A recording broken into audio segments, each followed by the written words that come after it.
সকাল সকাল ঘুম থেকে উঠতে না উঠতেই মনে হলো যে অনেক বেলা হয়ে গেছে, কিন্তু বিশ্বাস করো অতটাও বেলা হয়নি।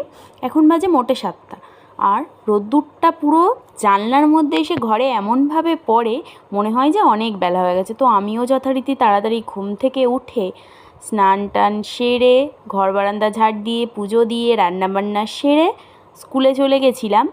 আর এই যে রান্নাগুলো আমি কিন্তু স্কুলে যাওয়ার আগে কমপ্লিট করে রেখে গেছিলাম, কারণ এসে রান্না করতে বিশ্বাস করো খুব কষ্ট হয়। আর রোদ্দুর যেহেতু পড়ছে, আজকে রোদ্দুরটা প্রচুর পরিমাণে পড়েছে, তো সেই কারণে রান্নাবান্না করে গেছিলাম। আর আজকে রান্না করেছিলাম মাছের ঝোল আর উচ্ছে আলু ভাজা। তো সেটা দিয়ে লাঞ্চটা সেরে নিয়ে সন্ধেবেলা মেখেছিলাম মুড়ি, মানে মশলা মুড়ি ঠিক না, আবার মশলা মুড়ির মতো, ওই চপ টপ দিয়ে আর কি মাখা হয়েছিল।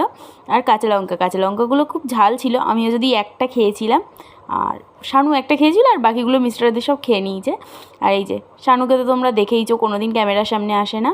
আর আমাদের ওখানে বসে গল্প করতে করতে একটু ইচ্ছা হলো জোম্যাটোতে অর্ডার করব, পিৎজা খাবো। তো যেই কথা সেই কাজ, তো চলে আসলো আমাদের 1-1.5 ঘন্টার মধ্যে পিৎজা। তো আমিও এটা নিয়ে সেকেন্ড টাইম পিৎজাটা খাবো, আর সাথে একটা বার্গার না ফ্রি দিয়েছিল। পিৎজার থেকে বার্গারের টেস্টটা আমার কাছে বেশি ভালো লেগেছে, কারণ পিৎজাটা অতটাও ভালো লাগেনি।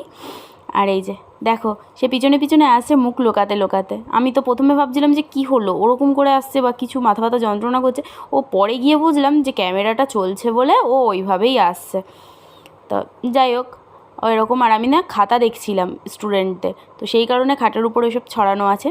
আর এই যে পিৎজাটা খোলাও হলো, এটা কিন্তু খুব পাতলা ছিল, তো আমাদের দেখে নেওয়া উচিত ছিল। আমরা যে সামনে যেটা পেয়েছি সেটাই অর্ডার করে দিয়েছিলাম, তো সেই কারণে।